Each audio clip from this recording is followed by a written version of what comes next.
This segment of the news is brought to you by Sun Oil Limited. Welcome back. The Office of the Attorney General making an application for leave to appeal that interim injunction handed down by the Supreme Court, barring the government from demolishing shanty towns across Abaco. A ruling handed down in June of this year upheld a standing injunction centered around demolition of unregulated communities in the country.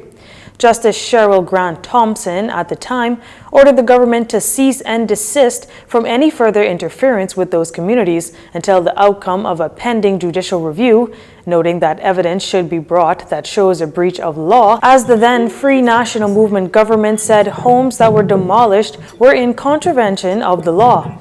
The Office of the Attorney General is also asking that the court make an order to ensure that all further proceedings of the injunction be stayed pending the outcome of its appeal. The AG's office, in its submission to the Supreme Court on Tuesday, argued that there were several errors in the court's decision in June. However, attorney Fred Smith QC, who represents those shantytown residents on Abaco, argues that the government's application for the appeal is a waste of time. Justice Grant Thompson reserved her decision on the matter for a later date. After Fusion Superplex's initial introduction to the Bahamian public in 2018 was a smashing success, and 2019 was the same story, but with the onset of the COVID-19 pandemic and subsequent restrictions and safety protocols, the mega movie and entertainment hub was dealt a blow that caused profits to nosedive. Speaking to reporters on Tuesday, Carlos Folks, CEO at Fusion Superplex, admitted the unstable COVID environment and some of the decisions by the competent authority caused the company to lose a lot of money over an 11-month period. He was asked if he could put a dollar amount to the losses. He answered with this. I do. It's in the millions of dollars. All right. It's significant. And what we need to do is we have to minimize our costs, shore up the businesses, and we've taken this time off to do just that. Our managers have refined processes, improved systems, included technologies where labor may have cost additional costs, and we have, especially given that we had to put a number of persons on furlough. So technology has been a big assistance. And going into this future, we will ramp up our efforts to communicate with the public about the products and services here at Fusion and hope to get more persons in. It's going to be a while before we recover the losses, but with the support of the Bahamian people, I see no reason why this building will not be operationally profitable in the next coming years. The reopening of Fusion will undoubtedly have a positive impact on the local economy, as scores of jobs will return just in time for the holidays. Mr. Folks gave an update on current staffing situation at the Superplex in relations to expected occupancy levels. In fact, this weekend will be the first weekend we go back to that full hours, and so we don't expect immediately that everybody would return to the business. In addition to that, we still are, I think, administering some level of occupancy restriction. So we're not going to go 100% in the theater yet, but we will grow over the coming days and weeks and see how that responds.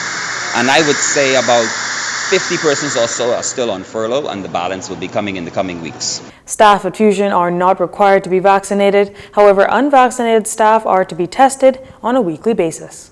There is a growing concern in the country that Bahamian culture is being watered down with the influx of many other cultures over the past 30+ years. Well, those with such concerns should be comforted to know that the Bahamas does indeed have a next generation of talented young artists, actors, singers, designers, and more, as we hear in this report by Dorino Saunders.